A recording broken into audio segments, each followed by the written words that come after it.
Kinshasa na biso réalité ya banaki réalité ya banaki réalité ya banaki no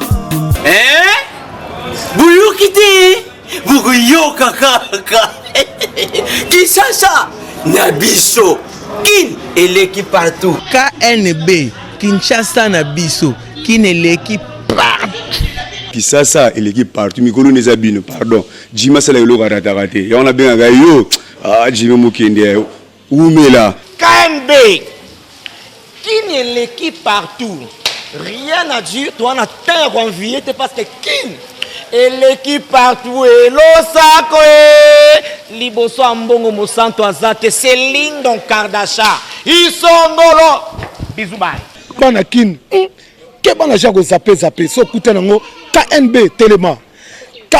Telema qui chasse l'équipe partout Jimmy Mukendi umela KNB ko zape te so kuta nango check ovandi. Bon début de la semaine na bandinyo sur magazine KNB oyezo lembate ko pisabini ba vraie réalité ya ville à Kinshasa.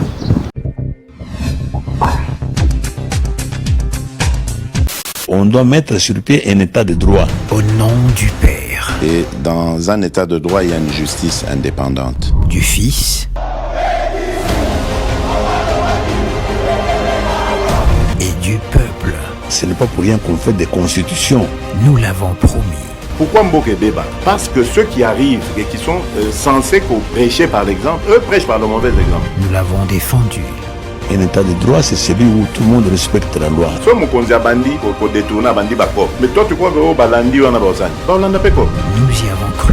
Mais ce que Mokonza Lobi a dit, bon, le Kambako Poana, au Salango Yo, aux Amona Maïnanga, c'est vrai, Totangakana Yo, tu vas en prison. Nous y voilà. État de droit. Pour l'édition de Bissou et Mokola Lelo, na 20 personnes bakufi na massacre moko esalamaki na mutu ya samedi pour na totane la dimanche le 17 mai 2020 na Ituri ya nord-est ya RDC. Voilà un reportage ya Natasiata. Au moins 20 civils bazalaki massacrés na butu ya samedi le 16 kotane la tongo ya dimanche le 17 mai na Ituri na nord-est ya République démocratique du Congo. Selon ba source locale, parmi les victimes, ezali mingi basi pe bana. To enregistré pour le moment 20 personnes, oyo bakufi pe 17 personnes blessées. Quelques personnes blessées bazali déjà hospitalisées. Ndenge administrateur ya territoire ya Djougou, Adel Alingi alobaki. Kasi sous mususu na kati administration locale, ye alobike bilan ezali ya 22 personnes et non 20. Donc 8 personnes bazali mibali. P7 ezali basi misusu oyo nde batikali ezali bana ba victime bazalaki tué à coup de machette meli misusu na minduki esengeli koyeba ke selon agence ya Nations Unies pona ba réfugiés na déclaration moko asalaki le 8 mai eleki alobaki ke au moins 274 personnes oyo esi bakufi na ba massacre oyo ezo salema na Ituri. 200 000 personnes basi ba kimi ba violence oyo depuis début ya année 2020.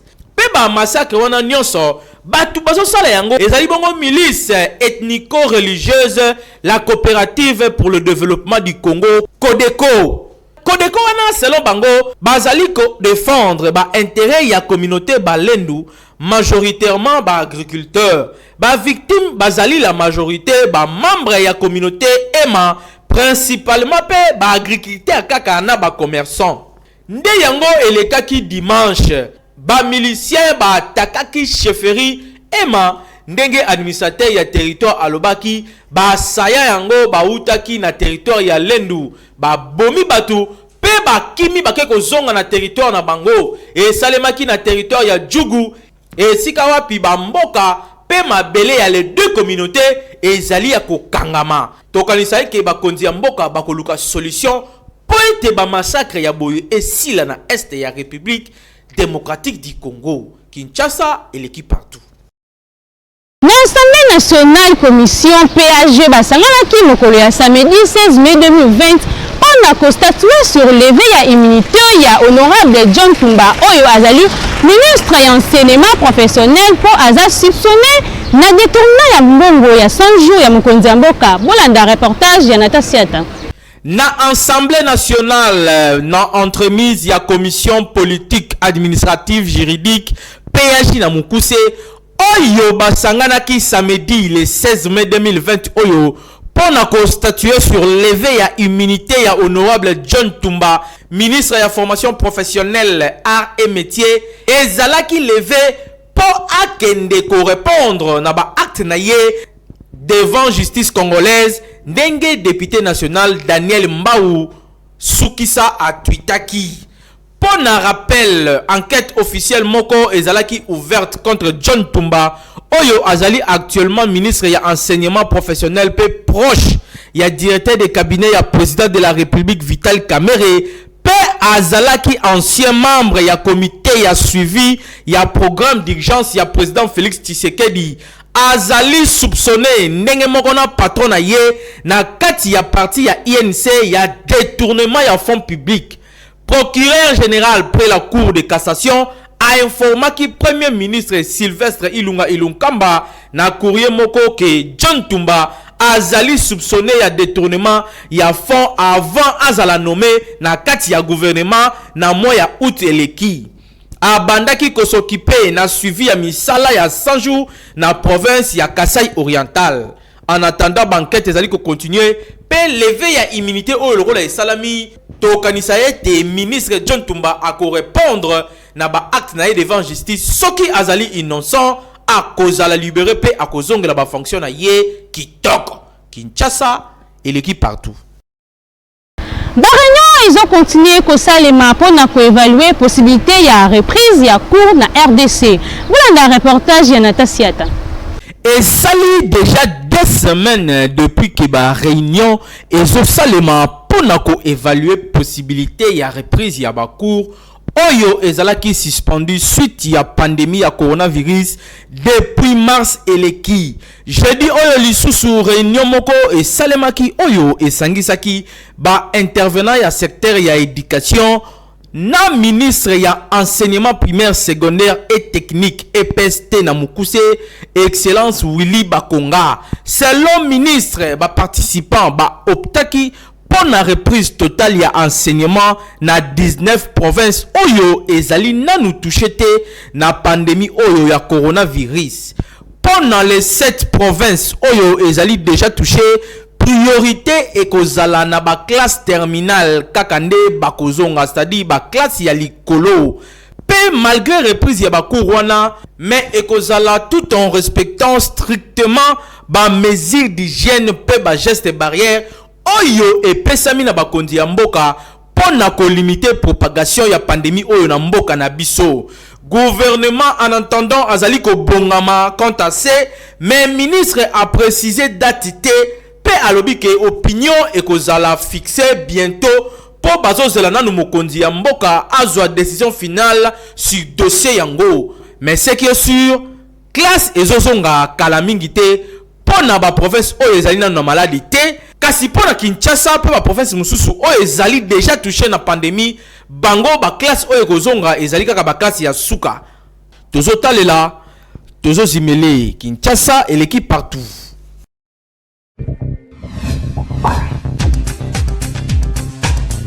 Coordonnateur ya magazine KNB azo continuer kotika ba espace gratuit pour na bat nyonso oyo bazali na message pour na sensibilisation ya COVID-19. Bandeko na ngai ya Kinshasa, bandeko na ngai ya République démocratique du Congo, boyebi que l'heure est grave, mboka na biso ezali na souci, tozali na problème oyo ekweli biso à travers le monde entier, likambo oyo ya coronavirus. Ndeko congolais respecter ba consigne nyonso epesami na bakondi. Ba consigne ya hygiène esengeli toye ba ndenge nini toko repousser yango parce que ezali kosala déjà ba mort bozali koyoka o ezali koleka na Italie. Yango na biso en tant que ba leader d'opinion, biso en tant que ba serviteur na bino ou tout serveur bino à travers ba média na casquette nanga ya coordonnateur ya magazine Kinshasa na biso na ko annoncer bino boye. Bato nyonso topé ba autorité nyonso oyo bazali na message lié na coronavirus pour la sensibilisation, c'est-à-dire bozala une association, bozala structure, bozala individu, message na yo oyo ezali ko kende na sens ya ko sensibiliser bandeko, na sens ya ko appuyer riposte oyo tozali ko sala awa na magazine na bino KNB ekoleka gratuitement. KNB magazine na bino Kinshasa na biso et qu'on continue à servir bino ndenge longo bani boyebi ke bolandara biso chaque jour à partir de 18h30 na Show TV, à partir de 19h30 à PIC TV et puis à partir de 20h30 na Baraka TV. En rediffusion toyaka à partir de 10h30 na Baraka, à partir de 11h30 na Show TV et à partir de 14h na PIC. Donc message joana topé ba encouragement au boko ko encourager bandeko par rapport ya tant autres vous allez ko passer boko ko tinde la biso yango à travers numéro o ils affiché na ba écran na bino du micro ya KNB WhatsApp na biso ko za la polele pona ko yamba ba message na bino sinon ceux qui bomoni que nécessité ezali que ba équipe na biso o ils allient à travers Kinshasa Mobimba et yakuna tokoya kozwa ba image wana nyonso boko sala topé ba message boko sala pona coronavirus pona lutte to pona ko informer bandeko to lekisa yango gratuitement to respecter ba consigne ba kondi et puis biso nyonso to longa coronavirus. Dinanga en featuring na bomba sensibiliser batu pona coronavirus. Face à cette pandémie, nous sommes tous appelés à bouter hors d'état, venir cet ennemi public. Sont unis. Toutes nos activités sont bloquées à cause de toi, Corona. Ton apparition dans le monde, on a perdu tant de gens. Être avec toi, Corona, c'est plus que la guerre mondiale. On veut plus parler de toi. Parler de toi dans ce monde. Congolais, Kosala qui t'est cité. L'andam de la Mokonzamboka. On dit ma maladie, ça, faut pas tout bakou 100, 200 personnes. Ou bien millions de personnes. Restons à la maison, la maladie est bel et bien réelle. Covid-19. Vulcan. Chichi. Arrêtez ton corona, on ne veut plus parler de toi. Même dans le monde entier, on ne veut plus parler. L'ennemi invisible, on ne veut plus parler de toi. Ici au Congo, on ne veut plus parler de toi. En Amérique, on ne veut plus parler de toi. Dans l'Océanie, on ne veut plus parler de toi. En Asie, on ne veut plus parler de toi. En Europe, on ne veut plus parler de toi. Même en Afrique, on ne veut plus parler de toi. Bomba en avance. Coronavirus c'est maladie mambe ezoboma. Coronavirus yoyo ezoboma. Tofanda na ndako confinement. Sokola maboko na yo pamba pamba. Ouzi wenze sokola wavosimba bana yaya sokola maboko na yo vraiment distance à 1 mètre kashne ouzi mosala sokola avosimba bana yaya sokola maboko na yo pamba pamba tokima ntuvema yaya sokelokwe kosaleza te vanda na ndako na yo yaya na ngai tolata kashne na biso tosimba solo te miso te kosola na good Potoki maboko na Covid-19 Sokola maboko na yo pamba pamba Ministère de la Santé, nous sommes derrière vous. Jinanga Fitz Bomb Covid-19 Full camp. Arrêtez ton corona, on ne veut plus parler de toi. Même dans le monde entier, on ne veut plus parler. L'ennemi invisible, on ne veut plus parler de toi. Ici au Congo, on ne veut plus parler de toi. En Amérique, on ne veut plus parler de toi. Dans l'Océanie, on ne veut plus parler de toi. En Asie, on ne veut plus parler de toi. En Europe, on ne veut plus parler de toi. Même en Afrique, on ne veut plus parler de toi. Chico, Amérique, confinez-vous.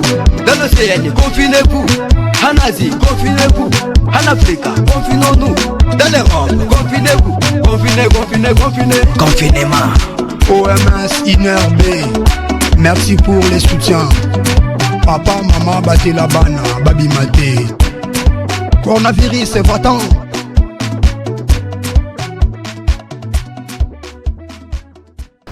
Bandeko ya ema photo mode bango pe ba sensibiliser bato pona coronavirus.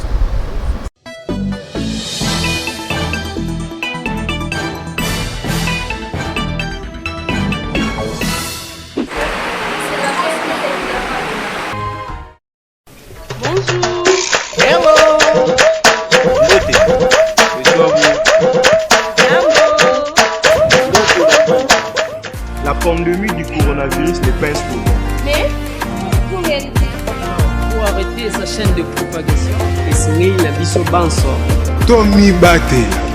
C'est protéger, c'est aussi protéger l'autre. Voilà pourquoi nous devons respecter nos gestes et barrières. C'est la vie est meilleure régulièrement. Éternuer et tousser au coude. Respectons la distanciation sociale. Let us stay at home.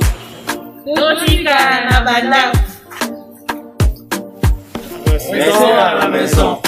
Pamwene Asbel, Pova, Bilama, Wapuka de Sama Edi, ya coronavirus. Nous quand la Pova bête Batila, la maladie ya coronavirus. Pamoja na kifundu chetu Pova, tujikinge na ugonjwa wa coronavirus.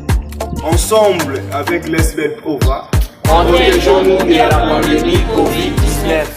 Évolution ya coronavirus na RDC est enregistré 85 nouveaux cas mokolo dimanche le 17 mai 2020. Bolanda reportage ya Natasiata. Président de la République Félix Antoine Tshisekedi Tshilombo a déjà informé na trafic moko oyo ezo salema autour ya bibembe ya Covid-19. Trafic yango ezo salema ndenge nini bandeko moko bakomi kotambola na ba morgue ya Kinshasa pe bazoko s'arranger na ba famille éprouvée pe ko pousser bango ba déclaraka bandeko na bango oyo bakufi ke bakufi na coronavirus moyennant quelque chose na maboko pona baloba makambo ya ndenge oyo esengeli boyeba ke commandant suprême ya République démocratique du Congo aza déjà saisi na dossier wana pe ayebi ke ministère ya santé azali derrière trafic wana. Pour situation épidémiologique ya Covid-19 na République démocratique du Congo ezo comme de plus en plus compliqué, d'autant plus que batumu susu bazali ko continuer ko douter na virus oyo pe augmentation ya to ya batu oyo bazali atteint ezo bakisama kaka na yango bazozela rapport ya ministre ya santé sur dossier wana ya trafic ya bibembe pona ko apporter plus de précision pe ba éclaircissement na likambo yango kasi na rapport na bango ya lobby dimanche 17 mai 2020 bandeko ya cellule ya riposte na pandémie oyo ya Covid-19 balobi que République démocratique du Congo et kokisaki lobby dimanche le 17 mai 2020 nombre ya 1455 cas confirmés, 61 décès, pe 70 personnes guéries. 85 kande et bakisamaki na journée ya lobby dont 67 ezali ya ville ya Kinshasa, 17 ezali ya Congo central, pe moko eza ya Okatanga. Mutu akufi te na baka nyonso oyo ezalaki déjà confirmé. Kotu 41 personnes nde babiki nde ekomisi nombre ya bageri na 270. 959 patients bazali en bonne évolution pe bazali ko répondre ki toko na ba traitement na bango. 242 échantillons de ezalaki testé, 472 cas suspects en cours d'investigation. Cette province esengeli koyeba ke ezali déjà touché jusque là. Dans la province ya Kinshasa avec 1356 cas, Congo central avec 72 cas, Okatanga avec 11 cas, Nord Kivu 8 cas, Sud Kivu 4 cas, Ituri 2 cas, Pekwilu 1 cas. En attendant de continuer à saluer la geste barrière pour ensemble de tokolonga pandémie oyo na mboka na biso Kinshasa et l'équipe partout.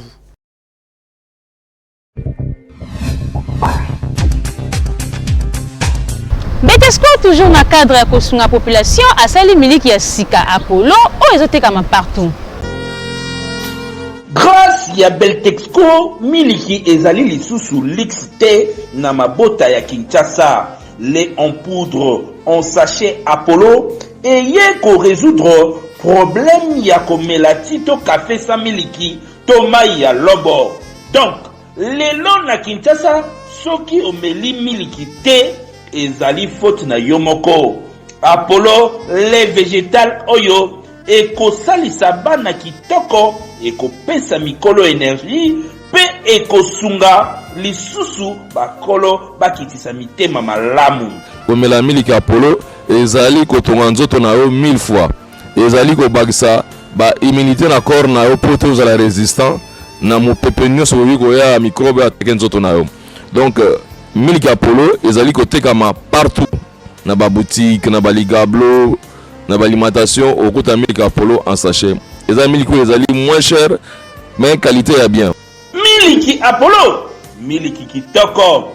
Désormais, pas de complexe na Kinshasa pour Beltesco apesi ba Congolais occasion ya komela miliki ndenge olingi. Kasi miliki yango nini? Apollo kitoko makasi.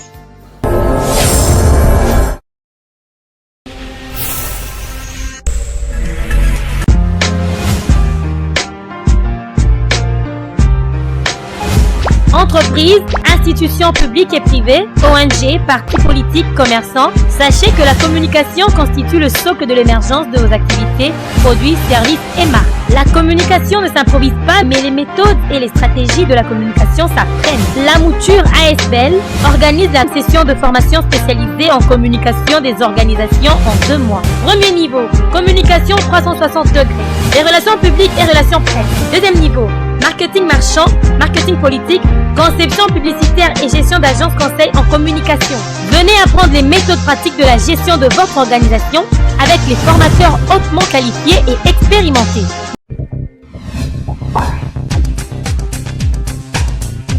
Phénomène oyo ba jeune fille ebele ba koma na ngo ya mibali ebele tangu akozwa zemi misu etelié atelengani azoyeba te nani ate zemi. Voilà un reportage oyo ya Hervé Zaka.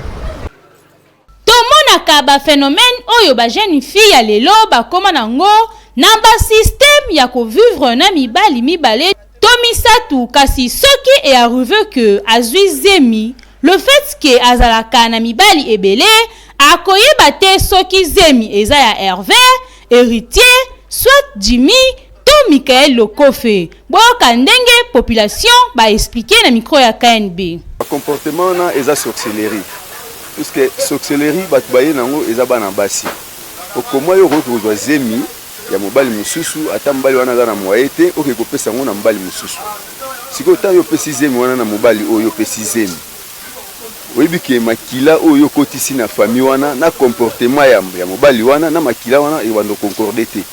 Donc problème wana vraiment eza passe pour na bana basi soki zemi ezali ya mobali oyo atiaki yango fo kopesa kolo mobali makila na ye kozaka likamba makila.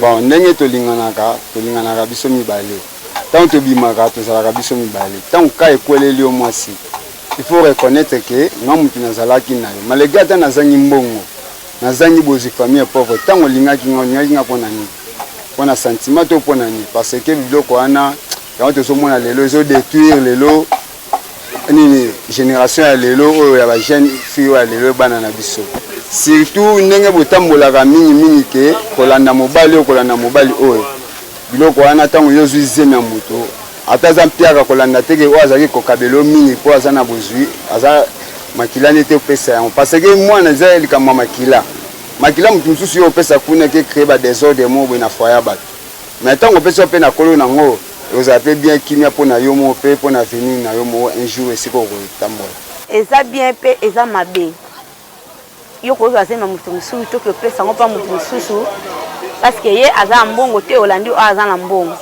lelo oyo kokokende mpa oyo aza na mbongo olobi ke ezemi na yo bongo sikoyo na nsima na soki wana oyo boyaki ke ezemi eza ya ye te bongo sikoyo na nsima na ye soki atikali kobonga oyo ozonga esu mpa na ye en tout cas eza bien te mpona bandeko ya basi tozala bien na bandeko ya mibali soki eza ya kolo wana eza kaka ya ye pesa ngo kaka mpa na ye okela na mbongo te ola na mbongo e enviro te eza mabe. Bon conseil na biso bapara batika makambo wana eza mabe wana okonduit bana obokende na lifelo obokende na mfere donc mokolo makambo azwa makambo na ye oyo aza na makambo te avant mpe na makambo na ye olatisa mutu charge moko oyo aye te eza mabe. Comportement na papa esalamaka trop, surtout en Afrique. Moi si azovivre mbala mibale zemi oyo ezali ya pichu azo apesa yango pa papi. Mpona nini zemi ya pichu opesa pa papi? Est-ce que eza normal? Eza normal te? Faut oyeba mamusu tozosala nzambe mpe azomona mamusu tozosala. Parent otinda mwana nasala bongo peut-être mpo mobali wana aza na mbongo te. Ebongo lobi to lobi wana ekozala ndenge nini? Baparent conseil na kopesa baparent surtout biso baparent. Tant mwana azotambola mabe faut éduquer mwana. Sikotango accident bongo ezwami yo parent moni ke sengi na ketika eza mabe na pesa pa pichu. Keba obilo ba pichu te. Na éviter. Donc faut baparent bazala prudent na makambo wana po ba famille zo bébé belé et puis maman ne kota kindoki tona ba foyer mususu. Boyoki ndenge population ba expliquer na micro na biso balobi ke système oyo ba jeune fille ya lelo ba koma nango ezali malamu te po mwasi esengeli azala kaka na mobali moko po zemi eterengana te pe mwana azalaka kaka na tata moko. Kinshasa eleki partout. Merci mingi to comme na suka édition ya mokolo ya lelo soki bosepelaki nango tika ete bopesa merci na équipe rédactionnelle mobimba ya Dimu Kendi na sima caméra tozalaki na Hervé Zaka double poumon pe na réalisateur tozalaki na Nata Siata bobo sana te ko s'abonner merci vraiment na chaîne YouTube Kisasa na biso kisha soyo et l'équipe partout.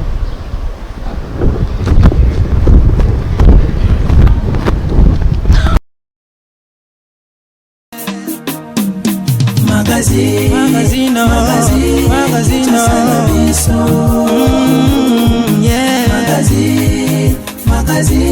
Kinshasa na biso, réalité ya banaki, réalité ya banaki, réalité ya banaki no.